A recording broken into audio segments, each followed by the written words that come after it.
Shalom Bapak Ibu Saudara, terkasih dalam Tuhan Yesus, kita akan mulai pada hari ini. Kita mendapat kehadiran Tuhan dengan ucapan syukur. Sebelum kita berdoa, doa kita pada Tuhan. Kita mengucap syukur Tuhan buat anugerah yang diberikan pada kami pada hari ini. Bersyukur Tuhan masih memberikan kami atas kehidupan. Ada suatu anugerah yang luar biasa bagi kami. Tidak ada tandingannya Tuhan, karena Kau sungguh amat baik bagi kami Tuhan. Kepada Tuhan, supaya kau menyertai pada kami dan Allah sampai akhir. Tuhan, biar Roh Kudus-Mu yang akan mengurapi kami semua, baik yang melayani jemaat-Mu yang ikut beribadah dengan kami Tuhan. Dan Tuhan yang akan menjawab kami semua di dalam nama Tuhan Yesus kami berdoa. Kita puji dan nyatakan Engkaulah kekuatan dan kekuatan kehidupan. Hanya pada-Mu Tuhan kami bisa.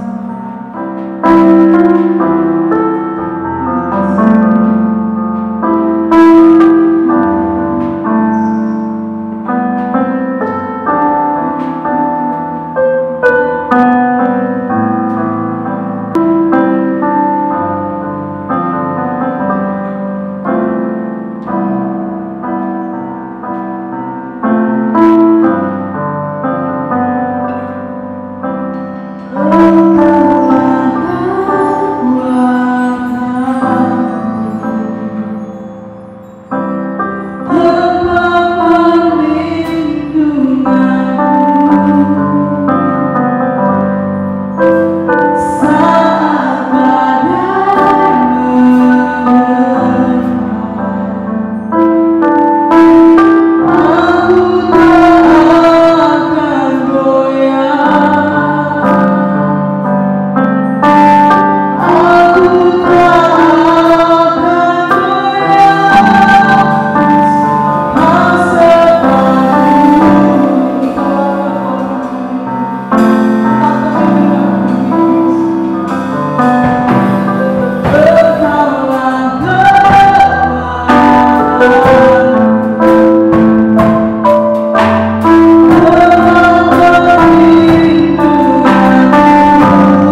Yesus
kemuliaan dan syukur hanya bagimu saja.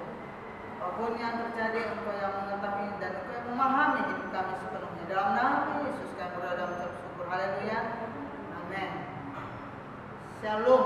Selamat pagi semuanya. Terpujilah Tuhan yang sudah memelihara hidup kita dan memberikan kita kekuatan dan kesehatan sampai pada saat ini. Saudara yang kasih dalam nama Tuhan Yesus Kristus, ketika saya memperhatikan binatang buas, baik itu unggas-unggas, saya melihat baik yang jinak maupun yang buas, mereka sangat sayang kepada keturunannya dan mereka memperhatikan keturunannya. Saudara yang kasih dalam nama Tuhan Yesus Kristus, kita perhatikan mereka melindungi keturunannya, anaknya dijaga, dikasih makan. Kalau ada pemangsa dilindungi, saudara yang kasih dalam nama Tuhan. Luar biasa. Mereka binatang, tapi mereka bisa memahami anak. Mereka bisa memperdulikan anaknya, merawat, malah melindungi daripada musuh-musuh pemangsa. Allah kita juga demikian, saudara yang kasih. Dia memahami kita, Dia tahu tentang hidup kita, karena Dia menciptakan kita. Saudaraku, kita berpikir bahwa Tuhan itu hanya tahu ketika kita berdoa, kita ucapkan apa yang kita mau, baru Tuhan tahu. Tuhan itu mengerti kita, walaupun kita tidak ucapkan, Dia mengerti kita. Tapi bukan berarti kalau begitu ya udah tidak usah berdoa, karena kan Tuhan tahu segalanya. Tidak, saudara yang kasih, tetap kita berdoa, tetap kita berharap kepada Tuhan. Cuma satu hal yang harus kita pelajari, bahwa Tuhan itu mengetahui pikiran kita. Ya, kita akan lihat saudara yang kasih dalam nama Tuhan, kita akan buka Markus 2 ayat 8, bunyinya demikian. Tetapi Yesus segera mengetahui dalam hatinya bahwa mereka berpikir demikian. Lalu Ia berkata kepada mereka, mengapa kamu berpikir begitu dalam hatimu? Ini adalah kisah di mana Yesus menyembuhkan orang lumpuh dan ada 4 orang yang mengusung Dia, menurunkan dia dari atap. Dan pada waktu itu Yesus bilang begini, dosamu sudah diampuni. Kalimat ketika Yesus mengatakan dosamu diampuni, mereka berpikir, orang-orang Farisi ya, yang ada di tempat itu berpikir begini, apa hak Dia mengampuni dosa? Dan itu diketahui oleh Yesus, pikiran mereka itu diketahui oleh Yesus. Dan Yesus berkata kepada mereka, ya mengapa kamu berpikir begitu dalam hatimu? Ya, saudara yang kasih dalam hati, luar biasa untuk mengetahui pikiran. Di dalam pikiran kita ini ada akal budi, ya. Ada akal budi, Dia tahu akal budi kita, kemampuan kita, cara berpikir kita, Dia tahu itu saudara yang kasih dalam hati. Ya, kita perhatikan pada waktu Yesus bertanya kepada murid-muridnya, menurut kamu siapakah aku ini? Semua jawab, ada yang bilang Elia, ya. Ada yang bilang Musa, ada yang bilang jelmaan Yohanes Pembaptis. Tetapi Petrus berkata begini, engkau adalah Mesias. Lalu Yesus bilang begini, pujilah Tuhan Petrus, karena bukan engkau yang mengatakannya. Memang dengan akal budi Petrus berkata bahwa Yesus adalah Mesias, dan itu adalah dorongan Roh Kudus yang keluar dari mulut Petrus sehingga Petrus bisa berkata bahwa Yesus adalah Mesias. Saudara yang kasih dalam nama Yesus Kristus, dalam pikiran kita ada akal budi. Nah, dalam pikiran kita itu ada rencana. Ya, kita perhatikan Yusuf pada waktu dia menerjemahkan mimpi Firaun, ya, lalu Yusuf itu mulai membuat perencanaan bersama-sama dengan Firaun. Lalu dia bilang begini, nanti ada 7 tahun panen raya. Nah, di situ kita akan membuat gandum di gudang, ya, lumbung-lumbung dibuka di seluruh tanah Mesir. Dan akhirnya waktu itu seluruh tanah Mesir itu ada lumbung daripada Firaun. Lumbung daripada Firaun, ya. Dan saudara yang kasih dalam nama Tuhan, betul 7 tahun kemudian kelaparan. Tapi Mesir sudah punya lumbung persediaan untuk 7 tahun masa kelaparan, malah meluber saudara yang kasih. Dalam pikiran ada perencanaan.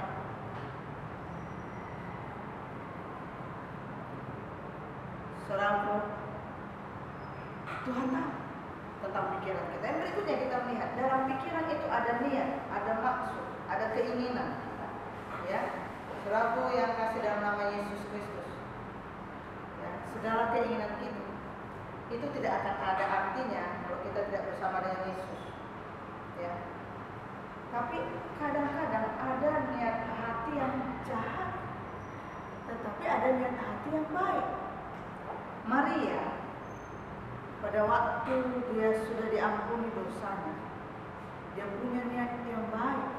Dia bawa minyak narwastu dan minyaki kaki Yesus dan menyakannya dengan rambutnya sambil menangis dan menangisi kaki Yesus. Karena apa? Saking bahagianya, dosanya sudah diampuni. Tetapi ada juga niat yang jahat. Yudas Iskariot pergi kepada para imam dan dia berkata, ayo aku mau jual. Berapa yang harus gue bayar? Oh 30 keping perak. Ya itu menjadilah mari sini. Itu juga niat, tapi niat jahat.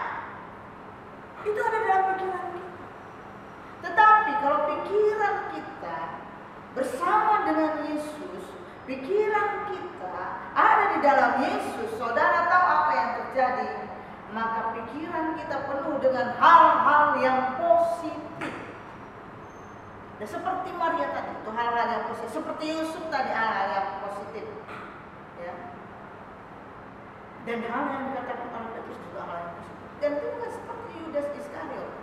Karena pikirannya sudah dikuasai oleh nafsu jahat, keinginan jahat. Pada saat ini saudara yang kasih dalam Tuhan, Tuhan mengerti kita, Tuhan memahami kita. Lalu saudara yang kasih apa lagi? Kita melihat bahwa Yesus itu mengetahui kondisi tubuh kita. Kita lihat di dalam Markus pasal 8 ayatnya yang kedua dikatakan begini. Hatiku tergerak oleh belas kasihan kepada orang banyak ini. Sudah 3 hari mereka mengikuti aku dan mereka tidak mempunyai makan. Kalau zaman sekarang 3 hari roti itu daluarsanya habis. Jadi kalau 3 hari belum dimakan pasti dia berjemburan. Kalau waktu itu 3 hari berarti Yesus sudah beranggapan rotinya sudah habis. Jadi ketika mereka mengikut Yesus, kemana Yesus pergi mereka ikut. Dan dalam waktu 3 hari itu mereka terus bersama-sama dengan Yesus. Dan Yesus tidak pernah waktu itu hari pertama kasih makan ini, hari kedua kasih makan ini, hari ketiga kasih makan ini. Tidak ada. Tapi mereka terus berbondong-bondong mengikuti Yesus. Habis deh persediaan makanan dari orang-orang yang mengikuti Yesus. Lalu Yesus tergerak hatinya oleh belas kasihan. Yesus tahu mereka lapar. Yesus tahu bahwa mereka itu tidak ada persediaan makanan lagi. Sehingga dia bilang, hatiku tergerak oleh belas kasihan. Ya, saudara tahu tentang kondisi kita, tubuh kita. Kalau kita lapar pun Tuhan mengetahui. Pada waktu Tuhan melihat Elia, dia bilang ini pergi kepada sana selatan. Pasti dia akan memberi ngomong. Nah, ketika dia pergi kepada jalan Sarfat, lalu Elia bilang ini kepada jalan Sarfat, beri aku makan. Aku dulu kasih makan, baru kau makan dengan anakmu. Nah, padahal itu hanya segenggam tepung dan minyak dalam buli-buli dan tidak banyak, hanya untuk membuat adonan roti panggangan tok. Dan itu habis setelah dibuat dan tidak akan makan lagi. Tetapi karena dia dengan iman melakukan apa kata Elia, akhirnya terjadi mujizat. Dan Yesus juga tahu. Dan pada waktu itu hanya ada anak kecil yang punya persediaan makan 5 roti 2 ikan. Dan apa yang kita lihat ketika itu dibawa di kaki Yesus dan Yesus mengucap syukur buat itu dan terjadilah mujizat 5 roti 2 ikan sisa 12 pak.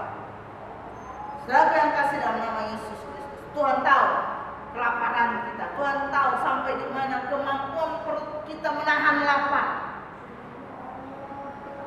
Karena dia adalah Allah yang maha tahu, yang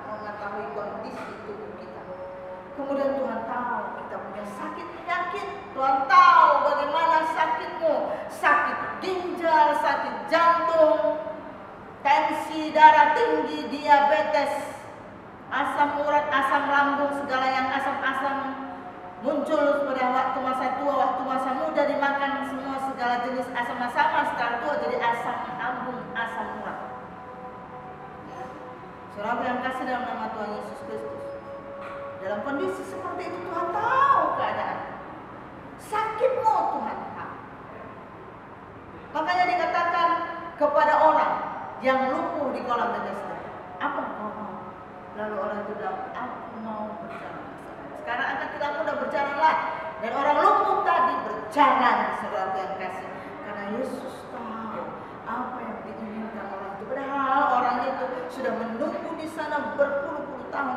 Kalau air itu digoncangkan oleh malaikat Tuhan, dan ternyata bukan malaikat yang menggoncangkan air yang datang melawat daripada orang lumpuh tadi, tetapi Yesus yang datang menemui dia, dan karena mengetahui kondisi dia. Padahal begitu banyak orang yang sakit di kolam Bethesda, tapi kenapa Yesus menemui orang lumpuh tadi? Karena Yesus mengetahui kerinduan hatinya.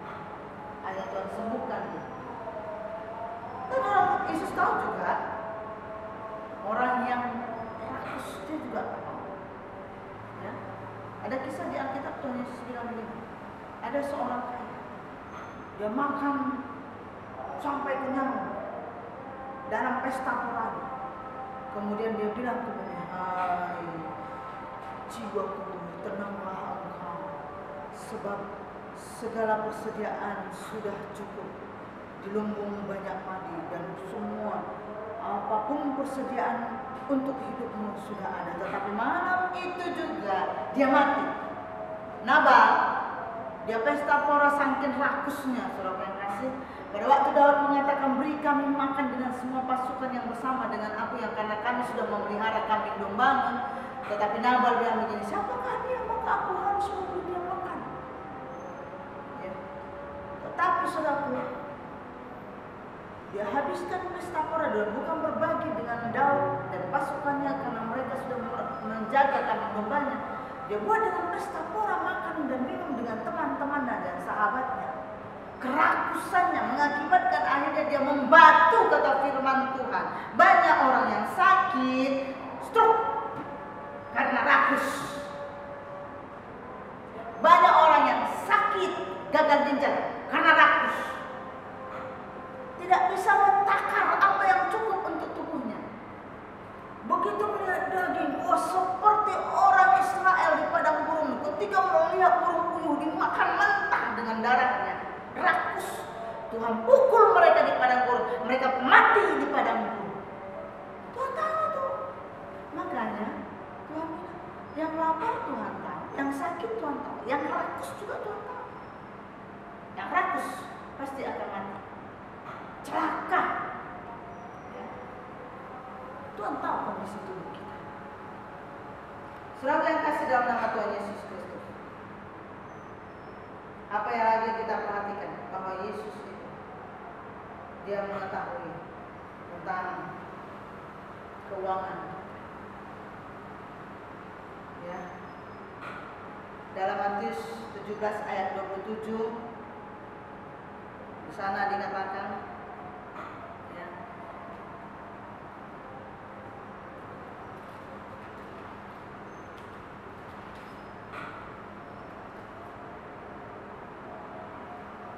Matius 17 ayat 27, firman Tuhan begini, tetapi supaya jangan kita menjadi batu sandungan bagi mereka, pergilah memancing ke danau, dan ikan pertama yang kau pancing tangkaplah, dan bukalah mulutnya, maka engkau akan menemukan mata uang 4 dirham di dalamnya.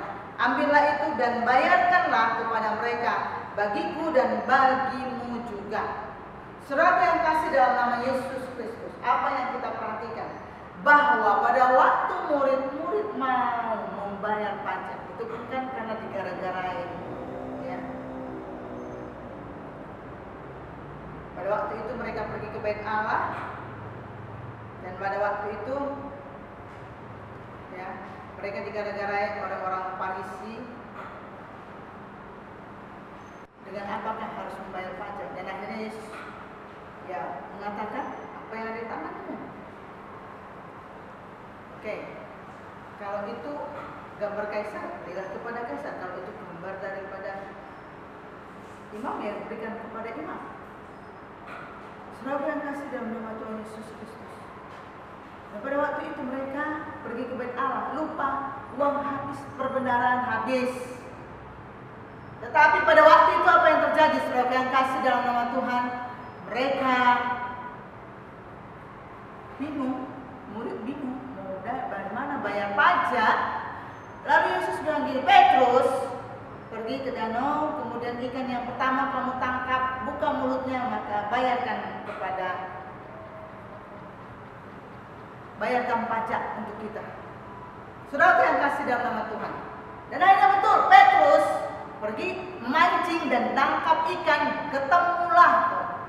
Lalu dia bayar dirham tadi untuk membayar pajak mereka. Saudaraku, apa yang kita perhatikan di sini? Ya, keuangan pun Tuhan tahu. Kondisi keuangan kita Tuhan tahu. Ya, saudaraku, bagaimana kondisi keuangan? Gaji per bulan tidak cukup, tapi kebutuhan meningkat terus.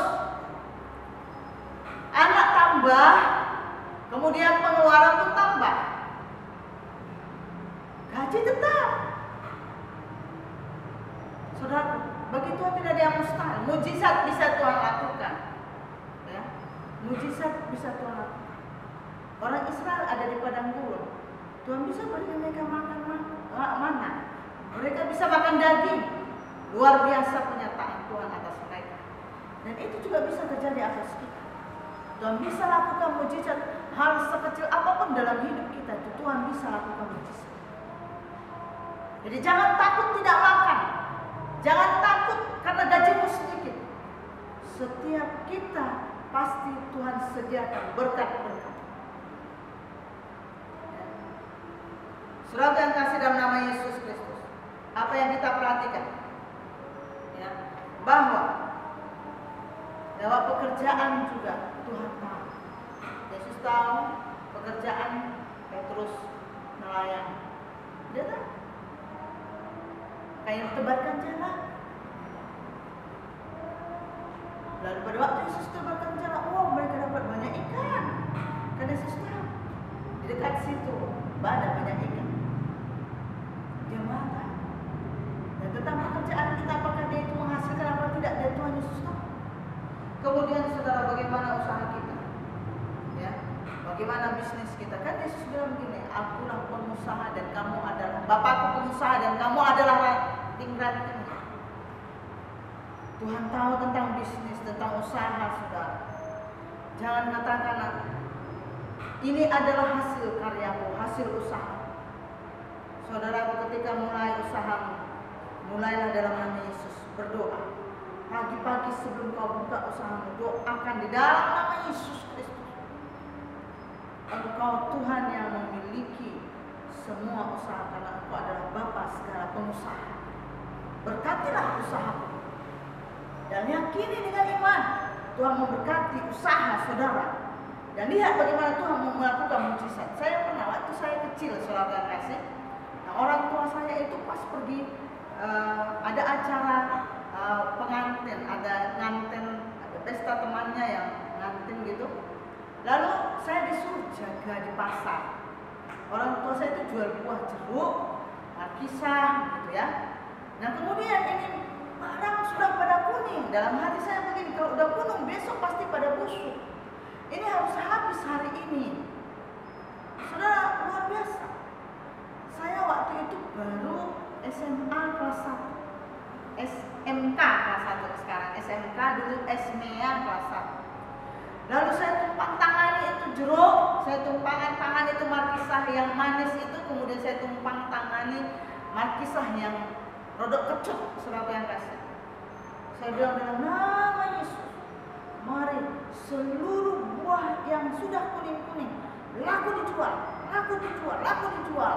Saya doakan, saudara yang kasih.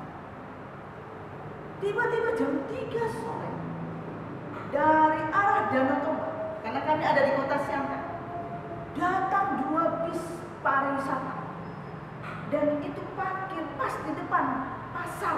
Nama pasar besar di Kota Siantar adalah Pasar Horas. Dia pas parkir di depan usaha buah daripada orang tua saya, luar biasa. Sampai saya kewalahan, saudara yang kasih. Saya habis seketika, baik markisa maupun jeruk, apapun yang dipunyai oleh ayah saya, dalam tempo setengah jam habis. Dan saya tahu saat itu umur saya baru berumur 16 tahun, bahwa Tuhan juga bekerja dalam setiap usaha. Dan ibu saya, ayah saya tercengang-cengang. Dia bilang, kalau gitu kamu rajin saja bantu kami di pasar supaya usaha kami habis. Tapi saya bukan jadi pedagang, saya jadi hamba Tuhan, saudara yang kasih. Tapi saya tahu usaha kita juga sama dengan Tuhan. Tuhan berkata,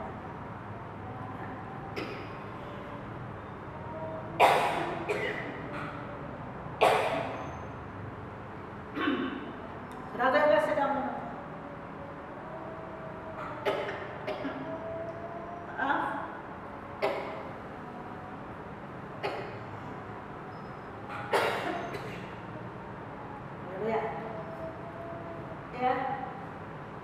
Dalam keuangan kita butuh hal-hal sosial.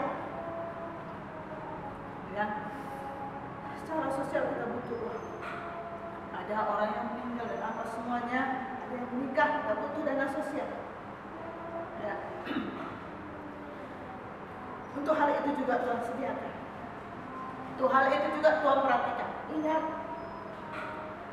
pada waktu perkawinan di Kana, mereka kehabisan anggur.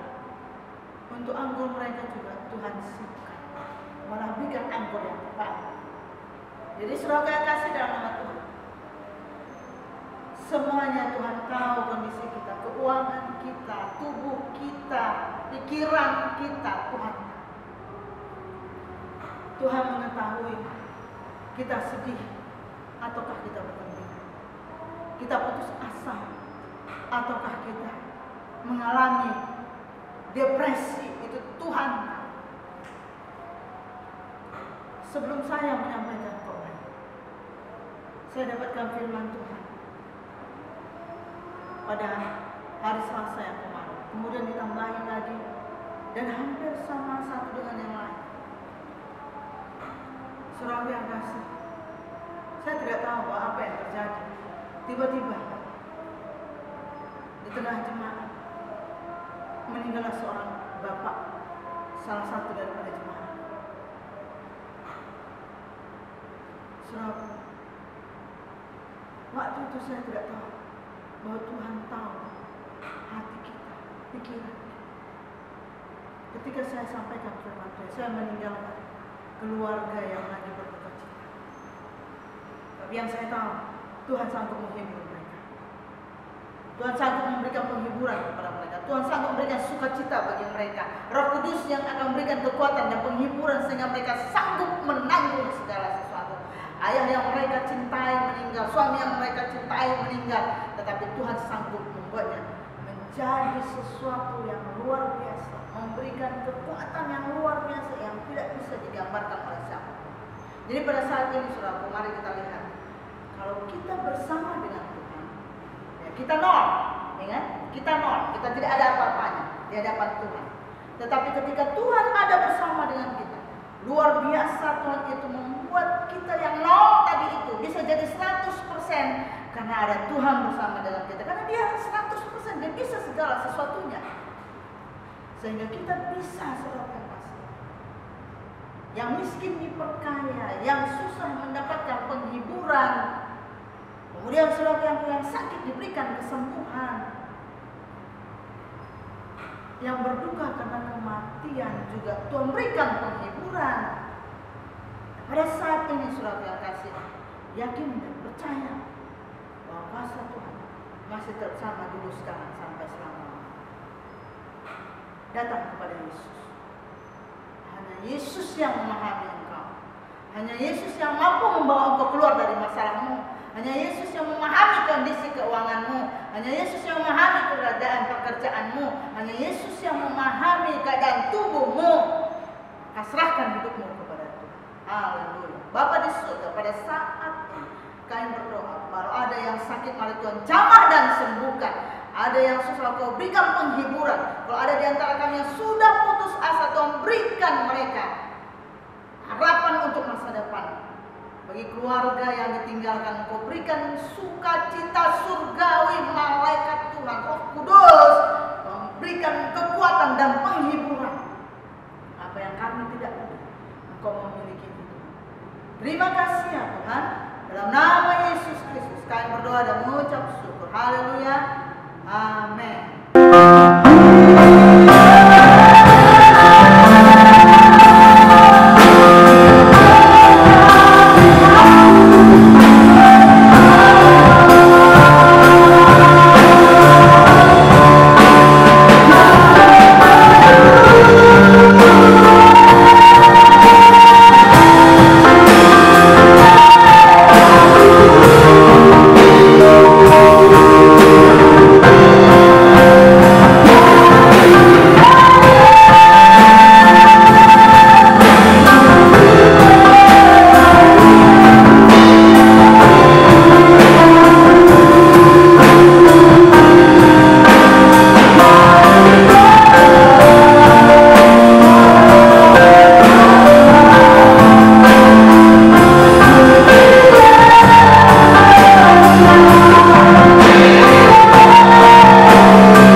Terima berkat daripada